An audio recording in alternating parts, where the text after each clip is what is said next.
पूर्ण आंदोलन सुरू होतं। त्या आंदोलनाला यांनी काळीमा फासला आणि अक्षरशः देशामध्ये काळा दिवस म्हणून त्याची नोंद होईल असं कृत्य त्यांनी त्या ठिकाणी केलं।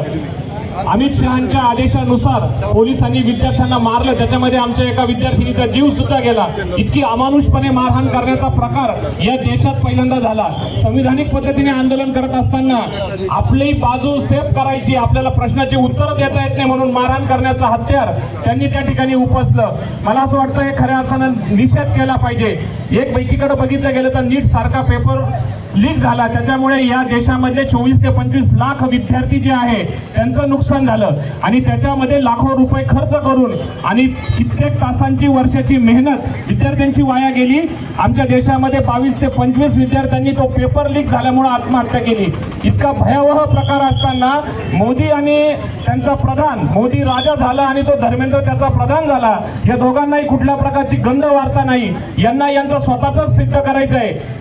मला एक गोष्ट आठवते, 1997 साली त्यांच्या राज्यामध्ये एक पेपर फुटला होता, त्याचं नेतृत्व धर्मेंद्र प्रधान करत होते। त्यांच्या राज्यामध्ये पेपर फुटला तर ते नेतृत्व करत होते। आज देशामधला पेपर फुटला तर आज तोंड दाखवायला जागा नाही म्हणून लपून बसले आणि राजीनामा देत नाही। मुळात प्रश्न असा आहे की मोदी चौथी फेल आहे, मोदीचा आणि शिक्षणाचा काहीच संबंध नाही। आणि दुसरी गोष्ट, धर्मेंद्र प्रधानची मुलगी अमेरिकेत शिक्षण घेते, भारतीय शिक्षण व्यवस्थेशी यांचा दोघांचाही काही संबंध नाही, त्यामुळे इथल्या शिक्षण व्यवस्थेचे दुःख त्यांना कळणार नाही। मला असं वाटतं मोदी सरकारला चांगलं काम करायचं असेल तर त्यांनी या देशामध्ये सरकारी शाळा जगवल्या पाहिजे आणि आपल्या नेत्यांना, कार्यकर्त्यांना, पदाधिकाऱ्यांना सूचना दिल्या पाहिजे की तुमचे मुलं सरकारी शाळेत घाला। तुम्हाला सरकारी नोकऱ्या पाहिजे, मात्र सरकारी शाळा नको। आज लाखो सरकारी शाळा बंद पडत आहे, अनुदान दिलेलं जात नाही, शिक्षकांचा पगार होत नाही आणि एकीकडे आपण म्हणतो की पोलीस लोकांनी लाठीचार्ज केला। निश्चितच मी पोलीस लोकांना सुद्धा दोष देणार नाही, त्यांना आदेश देणारे खऱ्या अर्थाने दोषी आहे। पोलीस लोकांचे मजबुरी आहे, त्यांची ड्युटी आहे, त्यांना त्यांचं ड्युटी करू द्या, पण त्यांना आदेश देणारे सुद्धा अतिशय नालायक आहेत असं माझं स्पष्ट मत आहे। पण लक्षात घ्या, काळाची चक्र बदलत असतात। आज त्यांचं सरकार आहे, उद्या आमचं सरकार येईल, त्यामुळे पोलीस बांधवांना माझी विनंती, त्यांनी आम्हाला सपोर्ट करावं आणि या जनतेच्या जनभावना ज्या आहेत त्या सांभाळून घ्याव्यात, समजून घ्याव्यात। मला या ठिकाणी या सरकारचा निषेध करावाशी वाटतो तीव्र शब्दामध्ये, कारण देशाचे विरोधी पक्षनेते, आमचे नेते राहुलजी गांधी यांना देखील अपमानास्पद वागणूक त्या ठिकाणी त्यांनी दिली।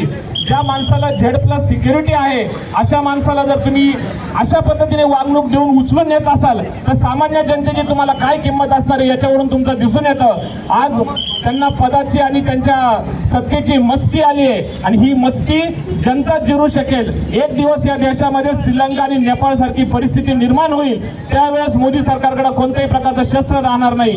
म्हणून आज या निफाड तालुका काँग्रेस कमिटीच्या वतीने, नाशिक जिल्हा काँग्रेस कमिटीच्या वतीने या घटनेचा आम्ही तीव्र शब्दात निषेध करतो।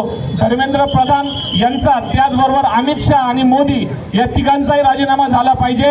हे टोळकं आणि हे टोळ भैरव हे घरी बसलं पाहिजे, यांचं सत्तेत काम नाही, यांचं खुर्चीवर काम नाही आणि यांची दडपशाही इथे चालणार नाही, कारण हा देश बाबासाहेबांच्या संविधानावर चालतो।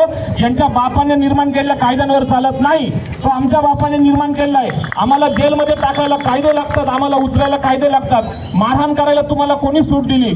आज बघितलं गेलं तर देशामध्ये बलात्कारी, खून खराबी लोक देशामध्ये मंत्री आहे, तडीपार झालेले माणसं केंद्रीय मंत्री आहे, बलात्कार केलेले लोक आमदार खासदार आहेत आणि विद्यार्थ्यांवर तुम्ही लाठीचार्ज करता, हे योग्य नाही।